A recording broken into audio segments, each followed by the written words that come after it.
President of the United States. This coverage is going to continue. It's going to continue well into September, we now know, at least. Is there a way for us to handle this that is mindful of what your clients have already suffered? There is a way. It's not the way that it has been handled thus far, and I think that's the problem, and that's why I agreed to come on the show, because I think that back in 2008, when I sued the government over Jeffrey Epstein's illegal non-prosecution agreement that Alex Acosta gave him, it was because the victims were an afterthought. And now it seems like the victims are not a thought at all. Somehow we've gone backwards, which is not okay. It's irresponsible of everyone. And I think that people really need to remember that real people were hurt here, and every single time that the over-politicizing of this issue comes up, they're hurt all over again. I've been contacted by dozens of clients in the last week, probably over 50, that are paranoid, have extreme anxiety and fear over the way in which this issue has been handled, the politicizing of it. And, give it a prime example. The call for the release of grand jury materials. First of all, everybody knows the grand jury materials is basically worthless. It's nothing. That's what you present to the grand jury before an arrest, before an indictment, before the raids, and before the accumulation of evidence. It's a red herring. But it causes the victims to go, wait, where's our voice? We didn't know about this. Luckily, the judicial system works, and the judges immediately said, wait, we're denying your request. Why? You haven't asked for the victims' opinions. So that at least the judges see the victims are being left out. I can tell you, despite that order from the judges, we still haven't been contacted. Our clients still haven't been asked about their opinions of the release of materials. Put the grand jury materials aside, the victims generally, and as you said, I represented over 200 of them. Not every one of them is the same. But for the most part, all of them want to heal, and they deserve to heal. And the only way they're going to heal now is if full transparency happens. Release the files. Release everything in it except the victims' names. Protect the victims. Protect their privacy. Release everything else. There's no other reason to hold anything back than if somebody's trying to hold something, or there's a cover-up. There's been enough of that. Release it, and release it fast. There's a solution to every single problem that has come up, and a quick solution. It doesn't seem like people want it. It seems like it's being driven by salivating over scandal as opposed to dissemination of the truth. One of the things being the birthday book. I have numerous clients who know of the authenticity and the existence of the birthday book. Of course, it was a birthday book that was given to Jeffrey Epstein on his 50th birthday by Ghislaine Maxwell. Jeffrey Epstein's dead. He has an estate. Everybody who knows anything about the story knows knows the estate exists, and it's being governed by the two executors, Darren Indyke, Jeffrey Epstein's former attorney, Richard Kahn, Jeffrey Epstein's former accountant. Those are the two executors. If somebody simply called them on the phone and said, give us the book, they would probably give you the book. They have attorneys. Their attorneys are good. Their attorneys are good people. If they didn't just voluntarily turn over the book out of fear of reprisal, Congress could issue a subpoena to their attorneys at Patterson or at Troutman. Those are the two law firms. I know those attorneys. They would turn the book over immediately. Nobody would have to guess. There wouldn't need to be a lawsuit. There wouldn't have to wait to be discovery. You would immediately have the answers. You could flip to the page. Is there a letter? Is there not a letter? It's over. The victims then get to move on. But that's not what's happening. And that's why I agreed to come on, because so many of them have called and said, somebody needs to remind them. Real people are being hurt here. The truth matters. Transparency actually matters. Get this over with and get it behind us.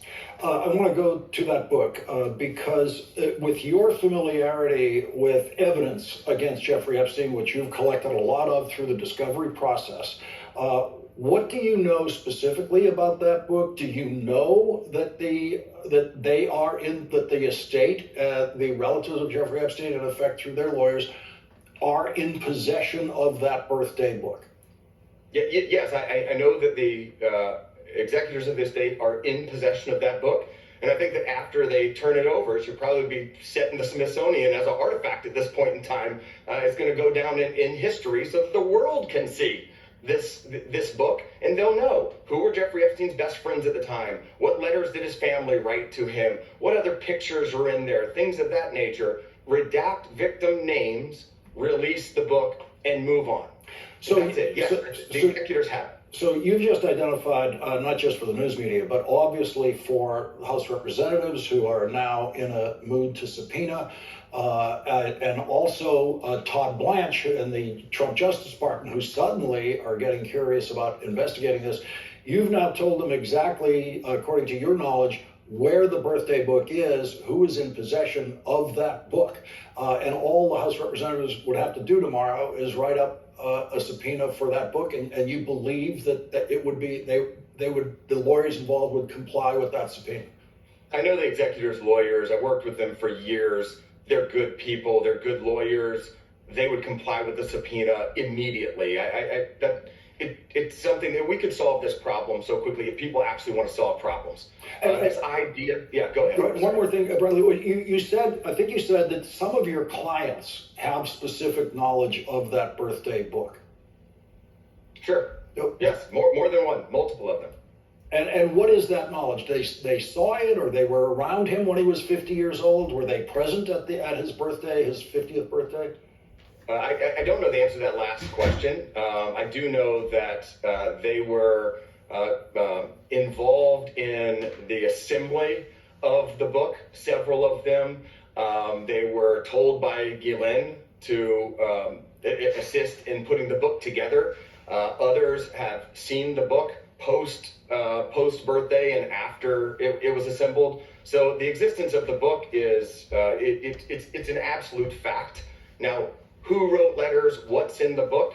You're going to have to get the book to figure it out. But this isn't something that needs to be a mystery forever and drag the victims into all kinds of anxiety for nothing. We can get that answer pretty quickly. I knew you were going to tell us information about the whereabouts of the book. That I knew before we came on tonight. What I did not think of in all the reporting that's been done about this book and what you just said, which now seems obvious when you say it, is that some of Jeffrey Epstein's victims were actually used by Ghislaine Maxwell to assemble that birthday book, to actually put those letters together in that book.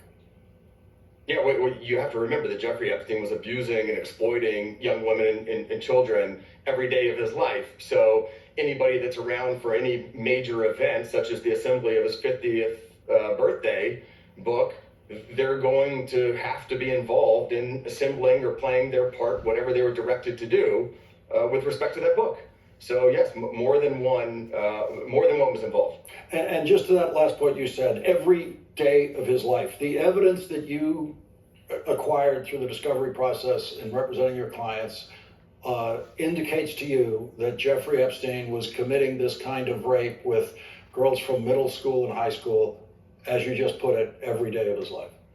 Well, I would just, the only caveat being young children and young women, probably all under the age of 25, but yes, you're right, as young as 14, and I think we've represented 50 that were under the age of 18, but it wasn't only minors, just that caveat. I think that the one thing that has really alarmed our clients, particularly today, is the information that now Ghislaine Maxwell is being visited in jail, and that she is somehow being given some credibility and a platform on this particular topic. I think what people are forgetting is that Ghislaine Maxwell wasn't only indicted on sex trafficking charges.